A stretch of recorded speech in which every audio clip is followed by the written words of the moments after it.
Hola de nuevo, y gracias por venir a visitarme. El relato de esta semana retrata el impacto y las posibles reacciones de las personas cuando se ven sometidas a situaciones desconocidas y estresantes que suponen una gran amenaza para su seguridad y su supervivencia. Ponte cómodo, cómoda, y disfruta la historia de Lidia, una chica como cualquier otra, a la que el miedo, la incertidumbre y la desinformación la llevaron a vivir al filo de la desesperación durante una siniestra cuarentena. Te habla Dorilo Hernández y recuerda, las enfermedades tienen sus protagonistas y para desentrañar sus historias, aquí se auscultan letras. Lidia caminaba hacia la cinta transportadora entre apresurados viajeros que la rebasaban a derecha e izquierda. ¡Permiso, permiso, permiso!, escuchó una voz apremiante, pero no tuvo tiempo de reaccionar y fue arrollada en pleno por un hombre que venía a toda velocidad, empujando a todos a su paso. El individuo, sin detenerse, le gritó una disculpa. Lo siento, no puedo perder mi vuelo de conexión. Molesta, se dispuso a levantarse. ¿Se encuentra bien, señorita? Otro hombre bastante guapo, debía reconocer, la ayudó a terminar de incorporarse. Le pasó su bolso, que había caído al piso. Debió estarlo mirando embobada, porque el caballero le dirigió una mirada de preocupación. ¿Está herida? No, tartamudeó. Solo algo desconcertada, dijo mirando la mano que aún la sujetaba. Lo siento, dijo el hombre soltándola de inmediato. Tenía un marcado acento que no podía reconocer. Le hizo un gesto con la cabeza, musitó un gracias y siguió su camino. Poco después estaba en un taxi camino a su casa. Su teléfono comenzó a sonar insistentemente. Era Clara, su amiga y compañera de departamento. «Lid, ¿estás bien? ¿Dónde te encuentras?», se escuchaba algo exaltada. «A pocas cuadras de casa, ¿pasa algo?». Escuchó un gran suspiro de alivio al otro lado de la línea. «Gracias a Dios, temí que te hubieses quedado atrapada en toda esa locura del aeropuerto». Lidia estaba confundida. «¿De qué hablas?». «Por amor del universo, mujer, ¿que nunca miras las redes sociales? Está en todas partes, la noticia es viral en este momento». «Te lo estoy enviando». «Listo, nos veremos en casa, qué bueno saber que estás bien». Iba a contestar, pero Clara ya había cortado la llamada. Poco después, una vibración le indicaba que había recibido un nuevo mensaje. Procedió a abrirlo. Su amiga, siempre tan pendiente de chismes y virales por las redes, pensó con una sonrisa que se le congeló en su cara tan pronto vio la noticia. El terminal D había sido cerrado y militarizado. Aparentemente nadie podía entrar y salir de él, pero lo que más le perturbaba eran las imágenes de un grupo de agentes sometiendo a la fuerza a un individuo en el área de inmigración. El hecho había sido captado por muchos otros viajeros y estaba, como había dicho Clara, en todas partes. Vio cómo levantaban al individuo y su boca se abrió con incredulidad. Era él. Sin duda, era el mismo tipo que la había ayudado minutos antes en el aeropuerto. ¿Sería acaso un criminal? Rápidamente empezó a seguir la noticia en los medios informativos. Nadie parecía saber a ciencia cierta lo que había ocurrido, pero todos especulaban de las causas por las que todos los pasajeros que entraron por esa terminal habían sido retenidos. Fuera del aeropuerto había un verdadero alboroto de gente demandando respuestas. Ninguna autoridad había declarado. Lidia suspiró al darse cuenta que había logrado salir por muy poco. Cuando llegó a casa, la noticia estaba en todas las televisoras. Al parecer, se trataba de prevenir un brote de una peligrosa enfermedad que se había desatado en un país oriental, y las autoridades habían detenido a varios pasajeros procedentes de la zona y todos los que posiblemente habían mantenido contacto con ellos para ponerlos en cuarentena hasta descartarlos como infectados. Pedían calma al resto de la población y decían que toda la situación estaba bajo control. También pedían a todos aquellos viajeros que habían usado algunas terminales en un determinado periodo ponerse a la orden de las autoridades de salud de inmediato y evitar contacto con terceros. Lidia dejó caer el control remoto y se sentó pesadamente en el sofá. «Aquí estás, muchacha», entró Clara como una tromba, y antes de que pudiera detenerla, la apretujó por largo rato. «Estás pálida. Suerte que no entraste por ninguno de esos terminales, o estarías presa quién sabe dónde y quién sabe haciéndote qué.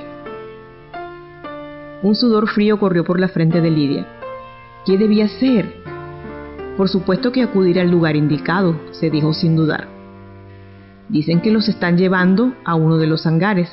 Nadie puede verlos ni hablarles. Según esta red, les hacen exámenes dolorosísimos. Y lo peor es que ponen juntos a todos, tanto los que vienen de países de la epidemia como a los que no. Y todos están histéricos, temerosos que si no se han contagiado, pronto lo van a estar. Un temor irracional se apoderó de Lidia. «Necesito ir al baño». Salió corriendo. Se sentía descompuesta, aterrada. Abrió la ducha y se metió largamente bajo ella hasta que se sintió más calmada. Decidió que se quedaría en su apartamento. Después de todo, ya Clara había estado en contacto con ella, y lo más seguro era que Lidia estuviera a salvo. No había nada de qué preocuparse, se dijo. 3 días más tarde, habían batallas campales en las calles. La gente estaba enardecida por la falta de respuestas, y los familiares de los que estaban en custodia habían armado un gran revuelo acusando al gobierno de todo tipo de acciones. A la semana algunos de los retenidos comenzaron a salir, y todo parecía se normalizaría. Livia estaba aliviada.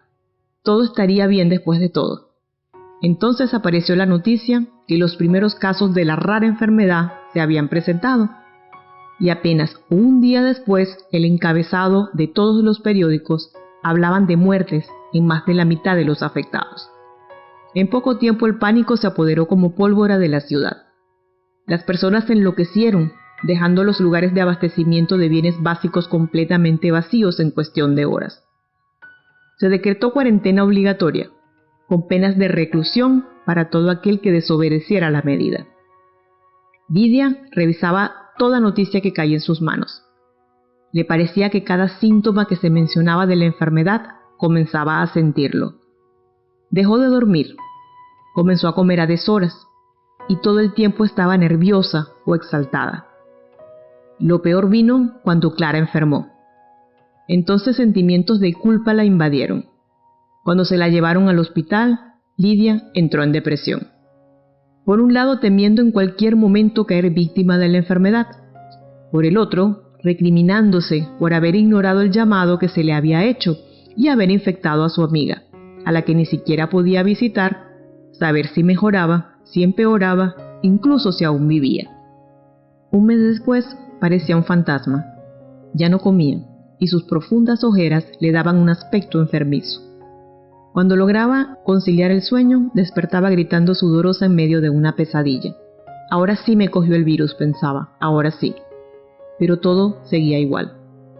Hartos del encierro y la falta de suplementos, la gente comenzó a protestar en las calles. Los enfrentamientos con la policía eran a diario. Nadie parecía saber qué hacer. Las informaciones oficiales eran escasas y contradictorias. Entonces ocurrió algo inesperado. Un buen día, Lidia había perdido la cuenta de su encierro, llegó Clara al apartamento. Se veía igual que cuando se había ido. «Estás hecha un asco, mujer», le dijo con cara de preocupación. «Gracias, tú también te ves fantástica», replicó. «¿Cómo es que estás aquí? ¿Ya estás recuperada?» «Completamente, pero parece que eres tú quien ha estado internada». Al poco tiempo, el gobierno declaró que toda la situación estaba controlada y que muy pronto, no dijo cuándo, sería levantada la cuarentena. Pero la verdadera bomba explotó 2 días después, cuando un reconocido periódico nacional reveló la noticia de que todo había sido una farsa. Nunca hubo virus, ni enfermedad, ni nada que justificara las medidas que se habían llevado a cabo. Todo apuntaba a un malvado experimento de control social que algún poderoso había elegido llevar a cabo en algunas ciudades con objetivos igualmente oscuros. Millones de teorías conspirativas se expandieron por la red, pero ninguna podía ser demostrada. En el horario estelar de la televisión se presentó en exclusiva el supuesto paciente cero. Lidia no daba crédito a sus ojos al identificar al hombre del aeropuerto. Se veía más delgado, con ojos hundidos. Pero lo que más le llamaba la atención es que toda chispa de vitalidad que le había visto aquella tarde parecía haberse esfumado. Las autoridades nunca reconocieron el hecho. Cuando mucho, llegaron a decir que solo se había tratado de un malentendido. Poco a poco la ciudad regresó a la normalidad, pero Lidia, aún mucho tiempo después, evitaba a toda costa los aeropuertos y de vez en cuando despertaba gritando de terror, perseguida por las secuelas de aquella particular y siniestra cuarentena. Si bien lo relatado pertenece al plano de la ficción, lo que sí no lo es son las consecuencias negativas psicológicas y conductuales que el aislamiento mal llevado puede ocasionar en quienes lo padecen. ¿Y tú? ¿Has salido a la calle con miedo de regresar portando la enfermedad? ¿Cuántas veces has temblado frente a un mínimo malestar pensando, ahora sí? ¿Sientes que has perdido el control de tu vida? ¿Incluso piensas que te están engañando en cuanto a la realidad de lo que pasa? Pues no estás solo. Miles de personas en esta y otras cuarentenas han sentido de la misma manera. Pero de eso conversaremos en la próxima entrega. Por ahora, me despido. Te invito a suscribirte al canal y activar las notificaciones sobre los nuevos contenidos. Aquí te dejo otros vídeos que pueden ser de tu interés. Hasta la próxima y que tengas una maravillosa semana.